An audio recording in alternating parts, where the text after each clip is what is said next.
Okay. Good afternoon, everyone. I'd like to welcome you to our masterclass this afternoon with Rebecca Marsden.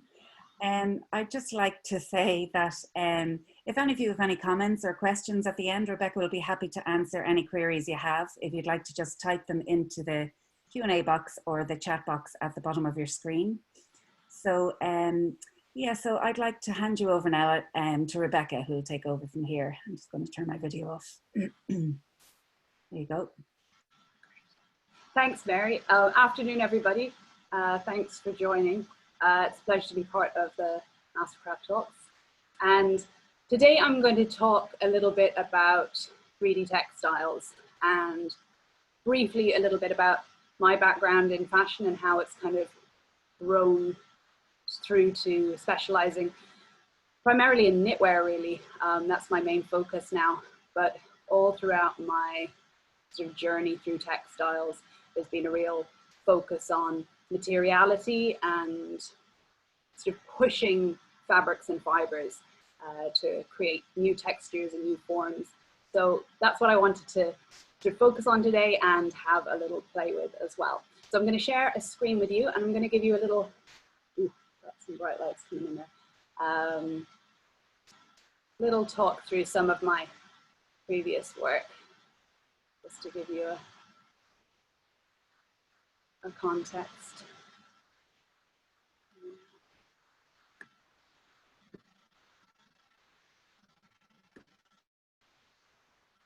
Yeah, showing that with a full screen.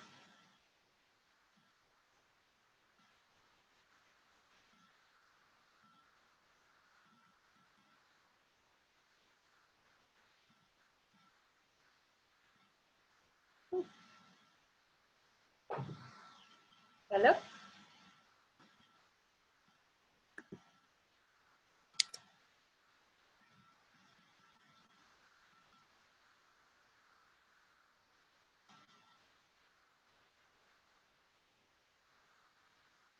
Apologies there for a moment. I'm just going to try that again.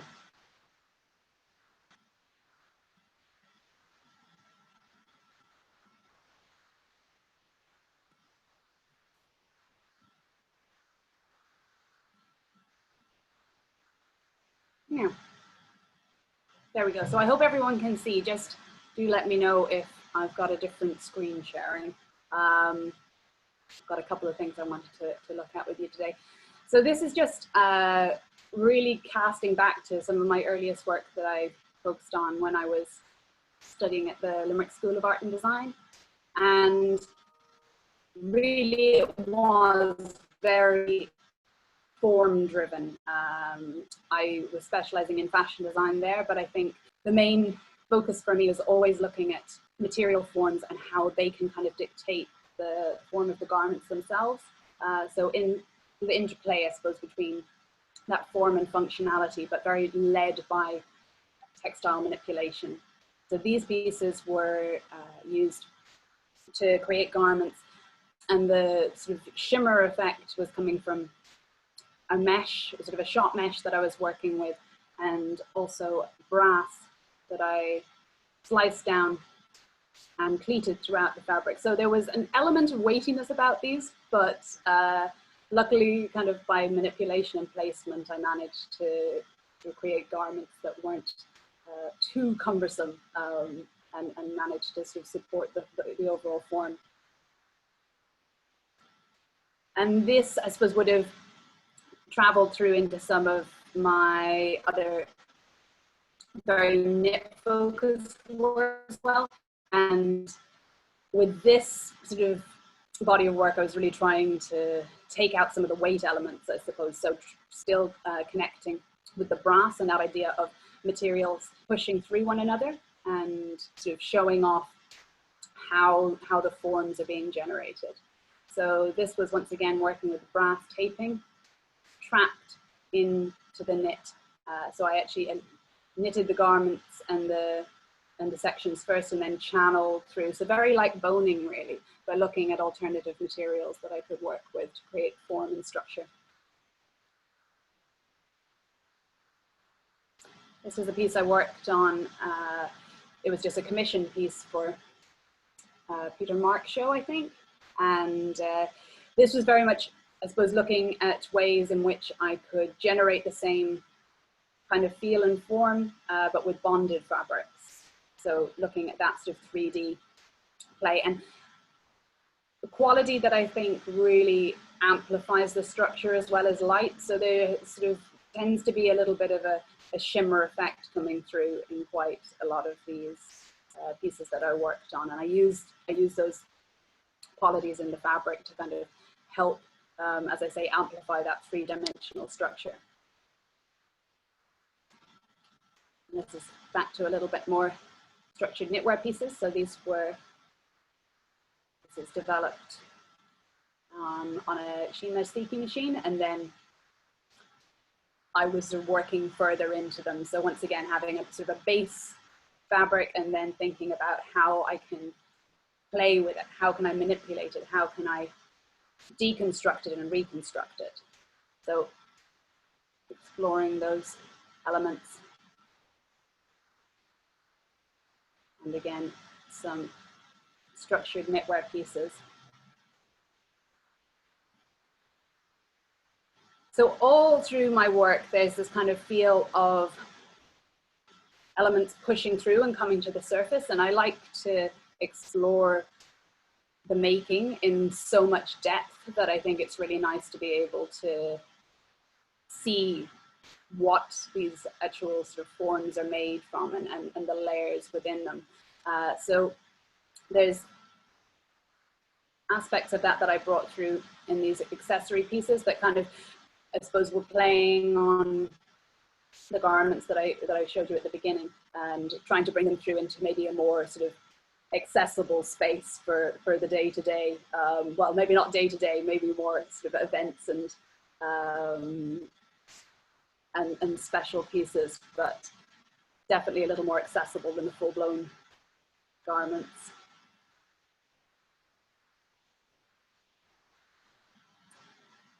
And I just wanted to show you this piece as well in relation to form and manipulation. So this was a piece that I worked on with UL product design department actually, and I worked with their vacuum forming machine, so usually used for prototyping and product design development. But I wanted to generate a three-dimensional fabric and material surface using this machine. So I vacuum formed these lovely sort of spiky forms, mimicking, I suppose, sort of sea urchins and things like that. And the process involves heating this was a PVC that I was working with, heating it so it becomes sort of thermoplastic, and then vacuuming it over the surface of these textured forms. And as it cools, it retains the form.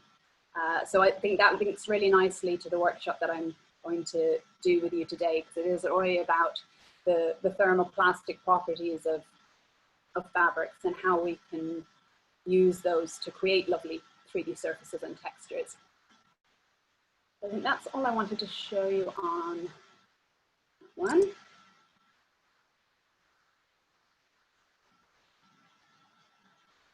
Now my screen is completely blanked out, so I hope I haven't lost you all. There we go. No, you're okay, Rebecca, we're still here. Thank you, Mary. It just, I don't know what, it just kind of seems to go woo in, and then I think I'm going into a vacuum, but we're okay, we're still here. I was just going to show you some final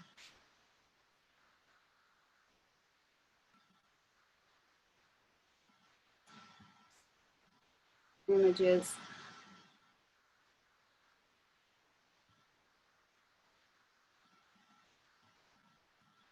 Of some of my more current work. So just once again to show that, I suppose, as well, the draw from my surroundings as well, which tends to inspire me primarily. Being from the west coast of Ireland,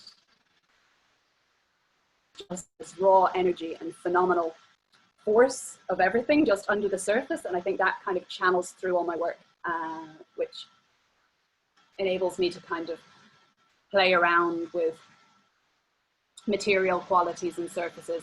So the image on the left is back here at home on Streeja Beach.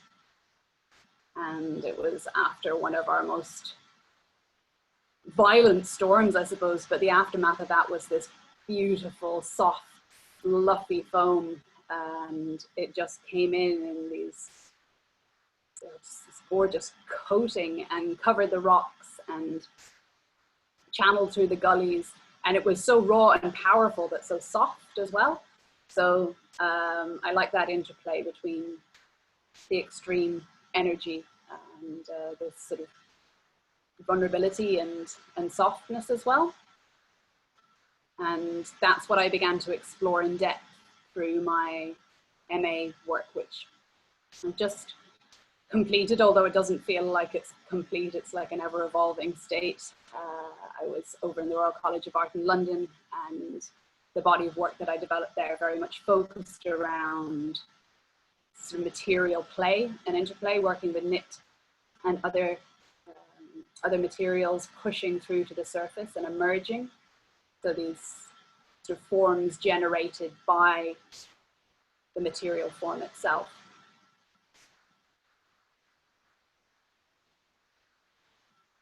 And so with that in mind, this idea of things sort of pushing through and creating forms and structures, I wanted to have a little look at some techniques we can use to create some three-dimensional surfaces through a technique called shibori. And I am going to move to a live screen now so we can all have a little look.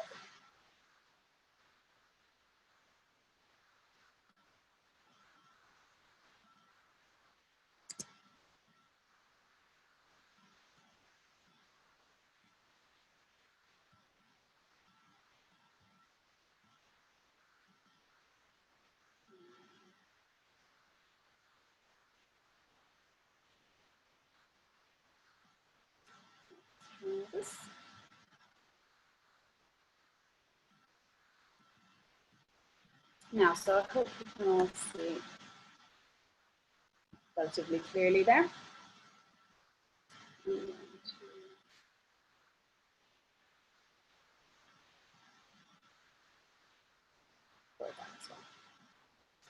So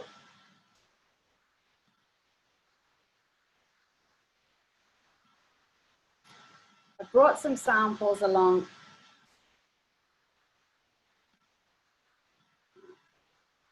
We've got a bit of a frozen screen at the moment.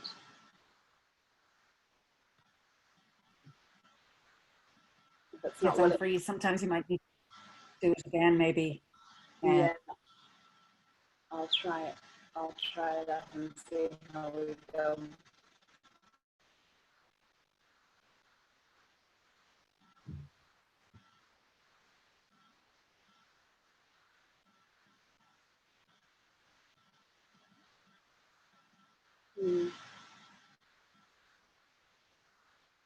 Well, that's typical.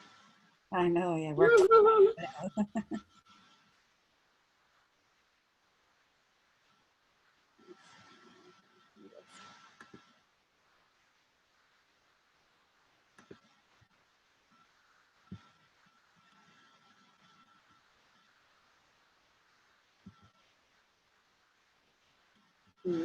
No, it appears to be frozen. Not to worry, I'll try. I might try and, oh, are we back? For a fleeting moment.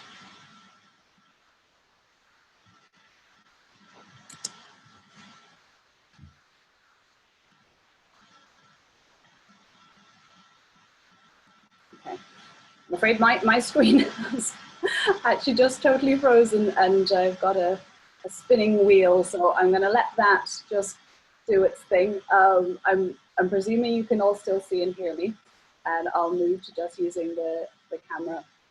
Yeah, we can. Here for now. And sometimes I think, Rebecca, if you close out of other things, is there too many things open maybe, or? No? I've got everything closed down. I'm not sure what exactly has happened, but it's not allowing me to do anything right now because it's just a spinning wheel. Oh, here we go. Let's see. No. Supposed to be.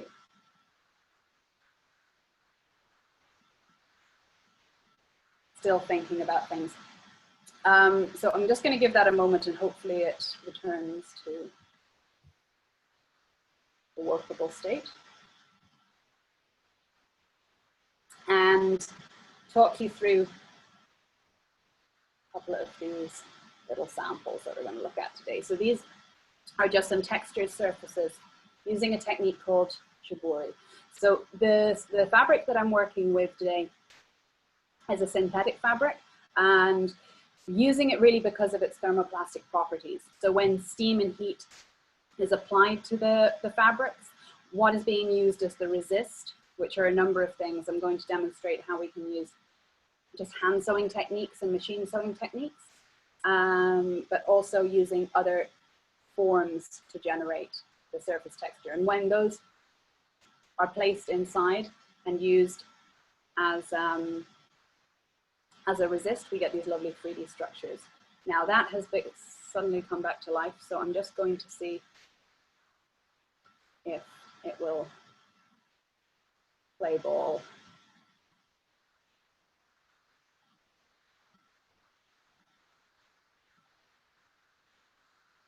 Apologies now, everybody.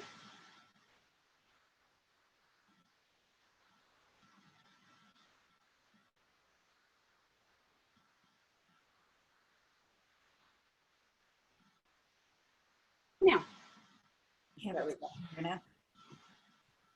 I don't think it liked me trying to record as well as you, Mary. I'll let you take care of the report. So to start off with, I'm going to demonstrate how we can create some of these sort of more bubble-like textures.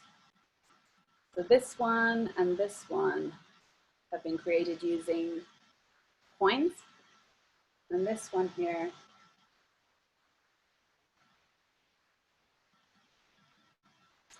simply with marbles.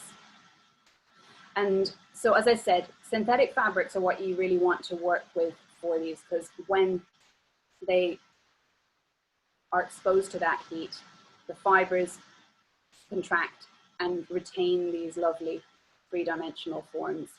So linings, I tend to work with something that's shot, so that with a contrasting warp and weft, so you get these sort of nice shimmer surfaces and contrasting surface qualities going on. So you've got options to work, as I say, with sort of linings, with chiffons, with organzas. All of them are very successful. So to start off,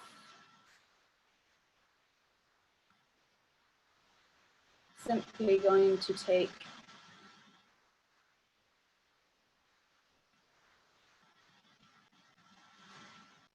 some of this chiffon. So it's kind of green with a bit of a red tinge. I'm just going to grab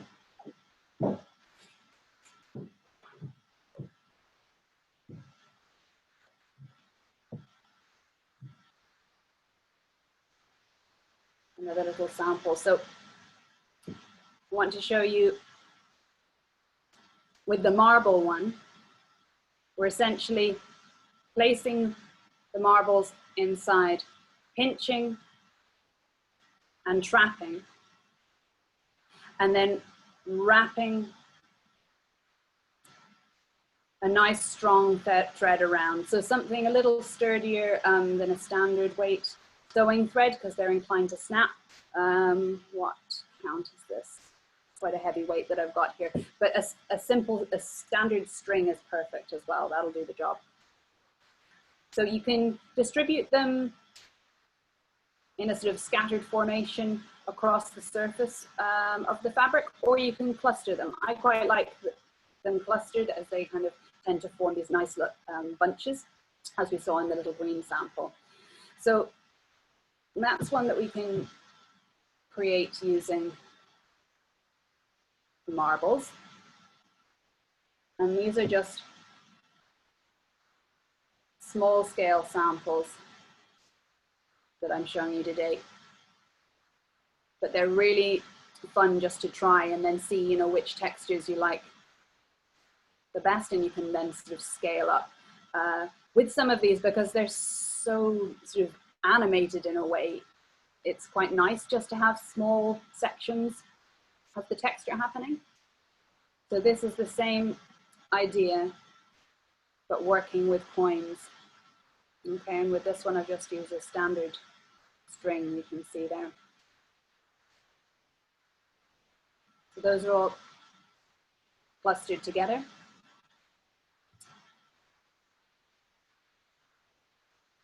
The next technique, which gives us more of a sort of a ruched effect,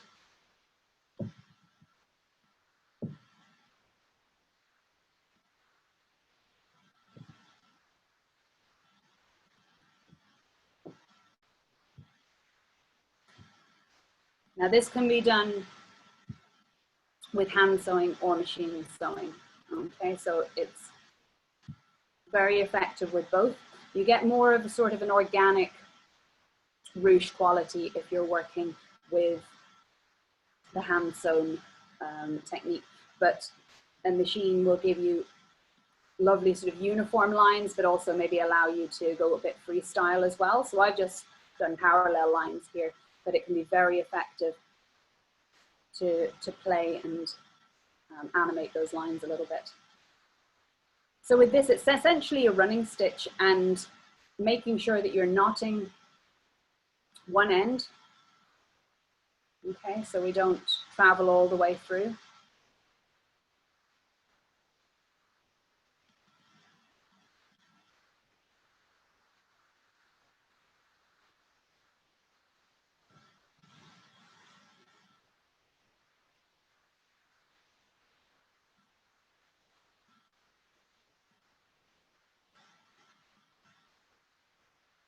Okay, so those little knots are going to lock everything. And then when I've completed as many of these as I want,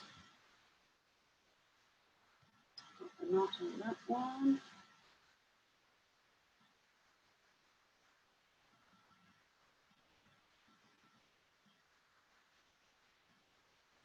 Then I can bring my ends together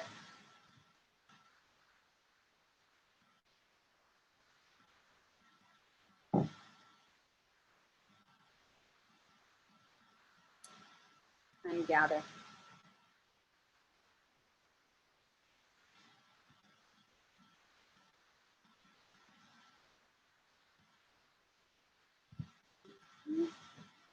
So just concertinaing the whole thing all the way down.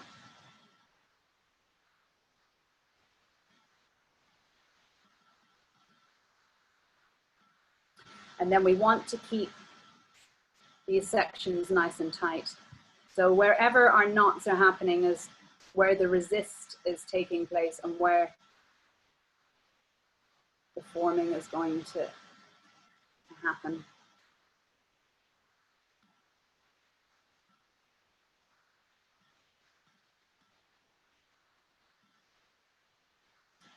So we can knot each of those sections nice and securely off against each other.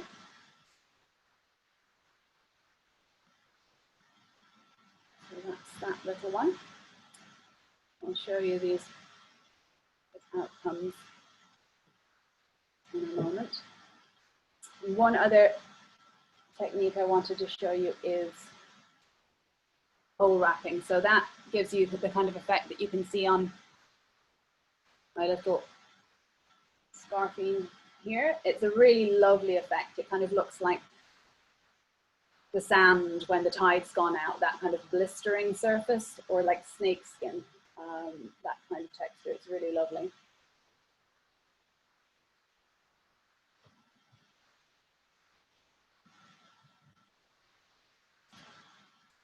So for this, and basically how I created this little scarf I have on is just with a square,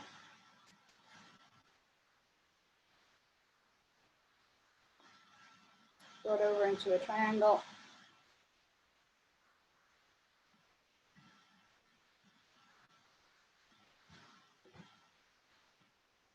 and get that on the screen for you.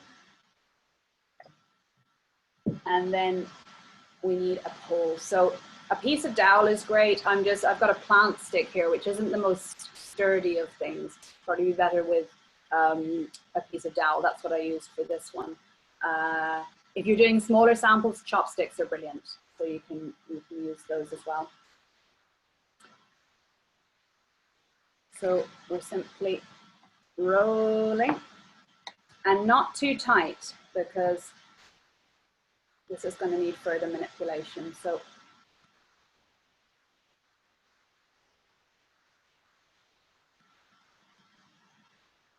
roll to the end. And then from each end, you're going to scrunch down.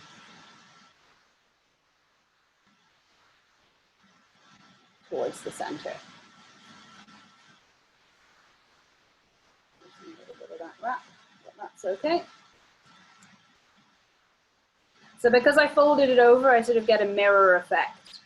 I'll get the same sort of textural effect happening on both sides. So you can see there, it's concertinaed in.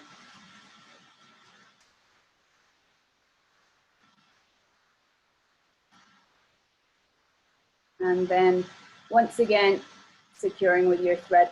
It's really tempting to just grab elastic bands or something like that that's knocking around, but because we're working with steam to form, we really want to work with threads.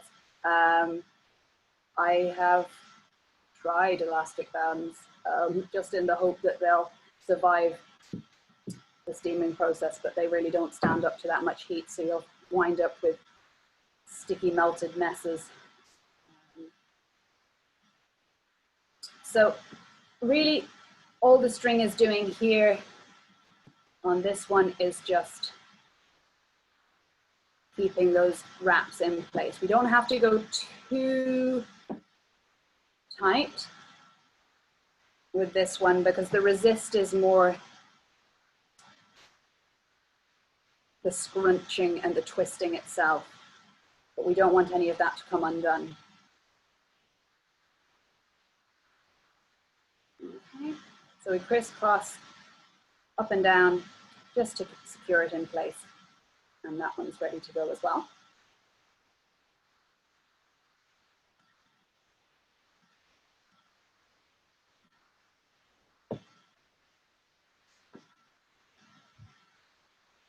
So I think that was it. We had our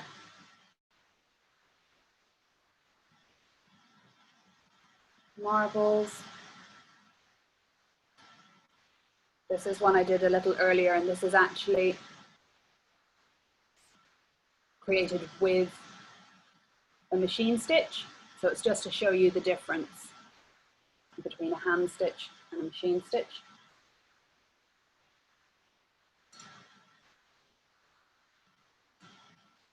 I've got a little hole wrap, which, as I say, did I use, oh, I did use a plant stick for this one as well. I thought I used a chopstick, but it's chopstick size. You get the idea. Okay, so let's put those to the side for a moment. So once the samples are ready, you're simply going to steam them. So not that I really need to demonstrate this, but a large saucepan and a colander. So best to use one if you've got one that has feet or something that'll just let it sit out of the water a little bit. So the steam is going to come up. You want it to be in a good rolling boil and a couple of inches. So making sure that it's not going to go dry on you because they're going to need 10 minutes. So those little fellas can pop in, and that's kind of the nice thing about doing smaller samples just a trial is you can get a number of them in at the one time. So those can all pop in. And as I say, you want to give them covered about 10 minutes, and you can see my colander comes outside of the pan itself. So when the lid is over this, there's a gaping hole all the way around the edge. So I tend to use a towel and wrap that up just to contain all the heat and the pressure. You really want them to get the maximum heat and pressure for the 10 minutes. If you've got a sieve instead that you're working with that sits higher, maybe up it to about 12 or 15 minutes just to allow them to get the maximum amount of heat. So you will find, even though we're sitting them above the water, the condensation in the saucepan will make them damp. So just make sure you give everything a bit of a blast with a hairdryer. It's fine for them to get wet, but it's nicer to see them dried off before you begin unwrapping them. So let's have a little look at these guys now. These are pre-steamed, so fingers crossed they had enough time.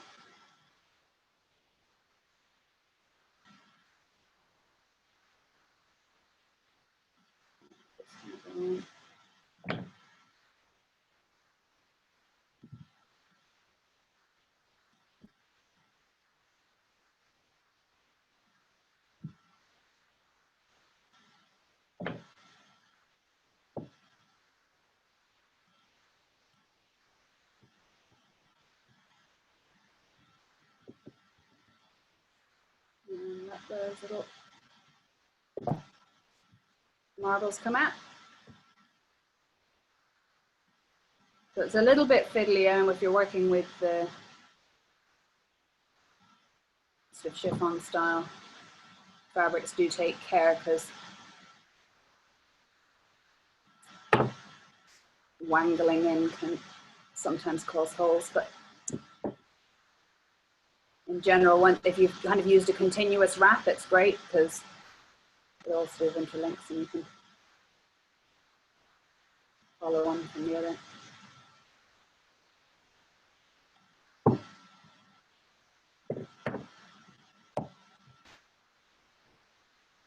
Couple more left. So you can already see those lovely bubbles have formed.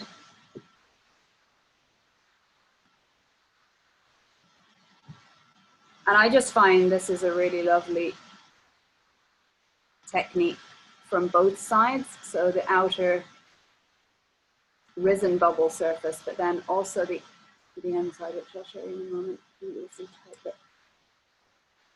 A hole in you.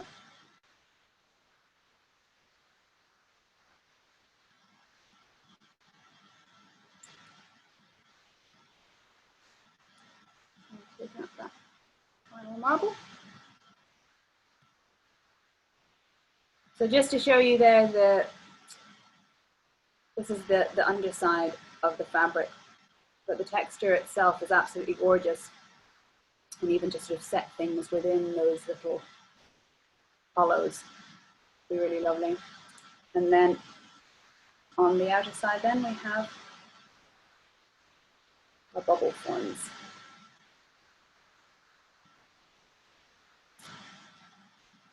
So you can be quite experimental with this, and I've used all sorts of weird and wonderful things as well. I've even used that, you know, that grip mat, that non-stick, or that non-stick, no, grip mat, the kind of the polyurethane mesh essentially for. I don't really know what people use it for, because I just use it for weird things, but. I've layered that over other fabrics before and tried this technique, and it's really nice to get the interplay of different sort of fabrics coming through one another. So once again, that kind of pushing to the surface. One thing I have found though, you have to kind of watch the timings with some of those fabrics, because netting and tulle, for example, doesn't really stand up to too much heat and abuse. It just simply melts, because that's what we're doing. We're thermoforming. So this is the ruching effect, and this one has been done with machine. So I'm just going to break it open.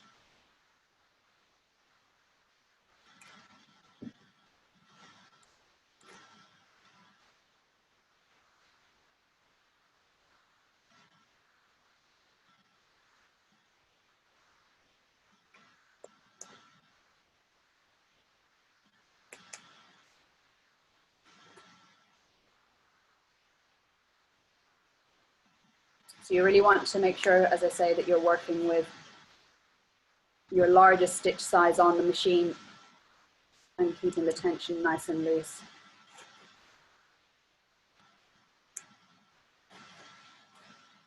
And the scarf that I'm wearing myself now is simply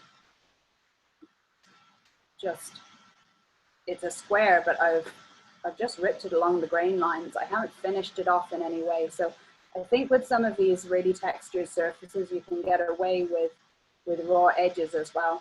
And with something like this, for example, you know, it kind of lends itself nearly to leaving a raw edge. You get to see that nice, as I say, because it's shot, it has the yellow through here and blue at the end. So I think it's just a very, very effective way of getting nice little scarves or headbands. So that one is a machine sample. This one is also a machine sample. This one then has been done using the hand stitching, okay? So you can see it's far more sort of organic and random, which I really like as well. So it depends, you know, what sort of surface qualities you like yourself.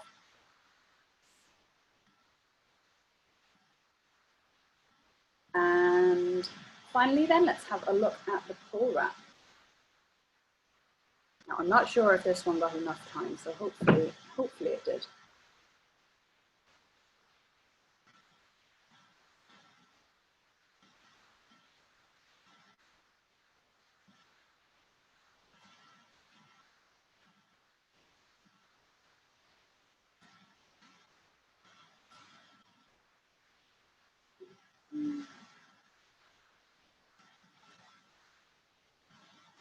So this is just a small little sample. So you can already see there, it's got that lovely sort of quality of, as I say, nearly like the sand after the tide has gone out. Close to the snake skin surface.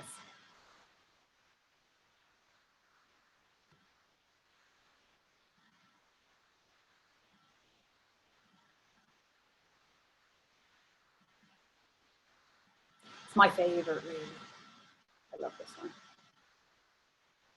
But you really have to work on getting a nice sort of even compression down through the pole, and the thicker the wrap,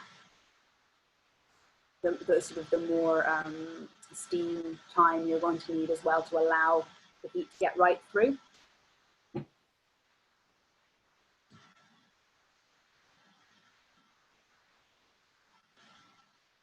So that one, and as I say, just the nature of these, as they've been formed in certain ways, they like to curl in on themselves. They become like little pieces of sculpture almost.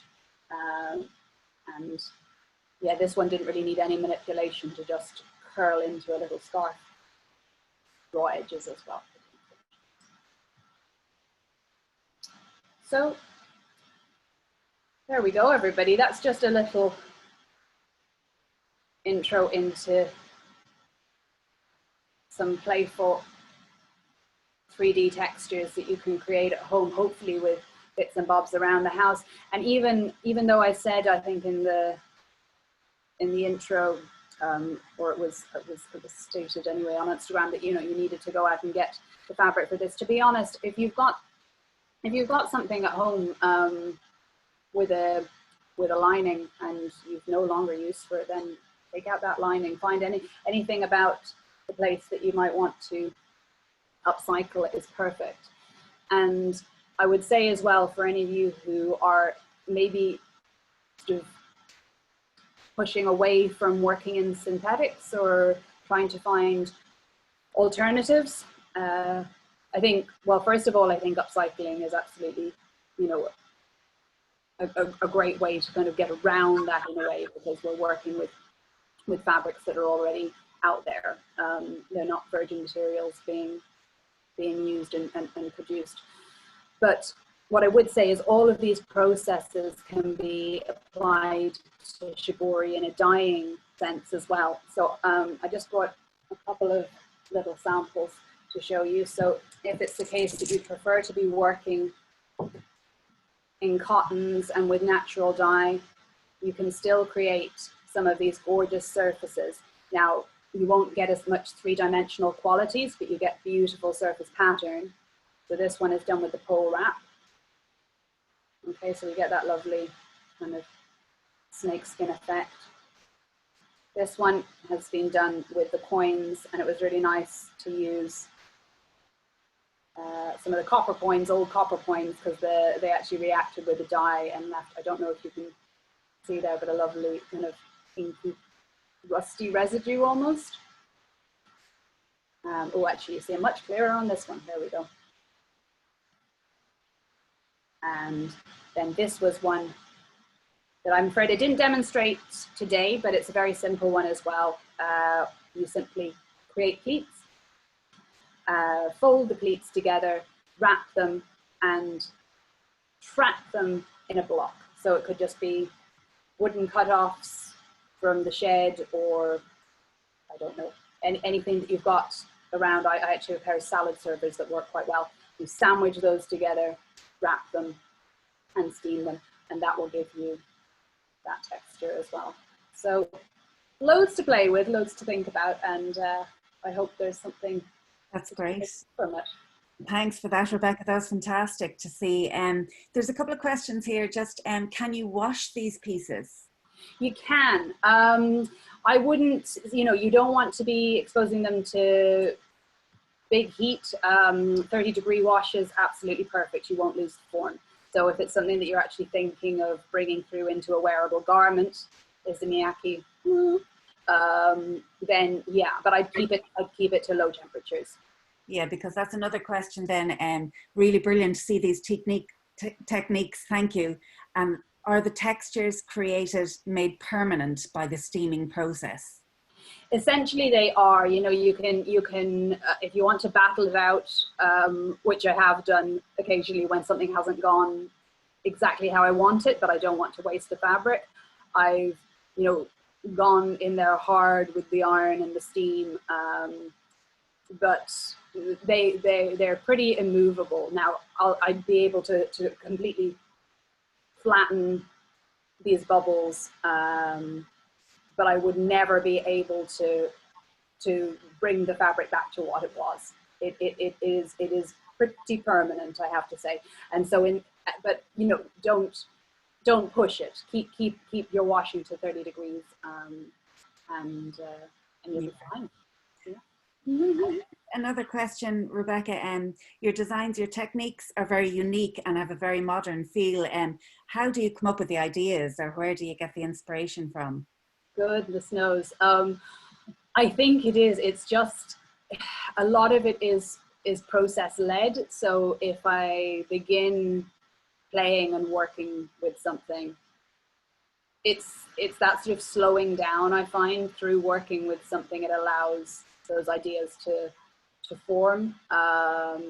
So I really think through making would be the best way to describe it. But then, yeah, I think being able to get out and about, now that we can a little bit more, back home here in I'm Sligo, Leitrim neck of the woods, and it really is one of the most phenomenally beautiful places to find inspiration for things. Even like this little guy, he really reminds me, we get this beautiful lichen growing, these little orange cups. I don't know if any of you are familiar with them around woodlands near you, but just little things like that, you know, that sort of spring to me, and I think, wow, you know, that's the perfect color, or it's all interconnected in some way. Right.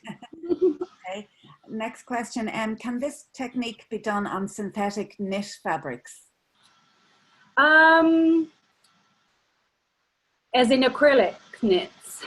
I haven't tried it, to be honest, so I would be interested to hear how you get on. It is something that can be used with wool, because at the end of the day, you're creating resists, so you'll get the wool shrinking and felting in certain areas and not in others. And that can be really beautiful, especially with this. I'll just go back to that. Where is it?